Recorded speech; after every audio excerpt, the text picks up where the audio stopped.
Xo'p, assalomu alaykum, hurmatli YouTube kuzatuvchilarimiz. Yana bitta xonadonda eshik romlarini bitkizdik. Aniqrog'i romlarini qo'ydik. 3 dona rom qo'ydik. Bu safargi obyektimiz kichikroq.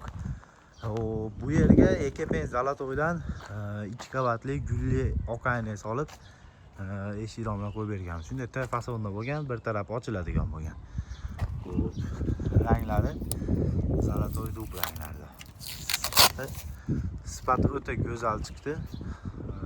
Germetikalar qilib oynalarni vasha chiroyli holatda qo'yib berganmiz. Hozir ichki holatlarini ham ko'rsatamiz. Bu ichki holatlari o'kinni duchga qo'yganmiz. Ispanitilli grill, 60 li ispanitil.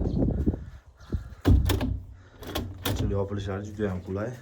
Tayxudan podokonni qo'ydik. Rangiga moslab.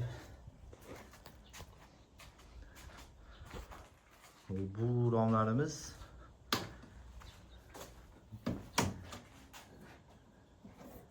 chotki chiqdi. Xizmatlar bo'lsa bemalol aloqaga chiqasizlar, vodiy bo'ylab xizmat qilamiz. Chiroyli qilib qo'yib beramiz akalar.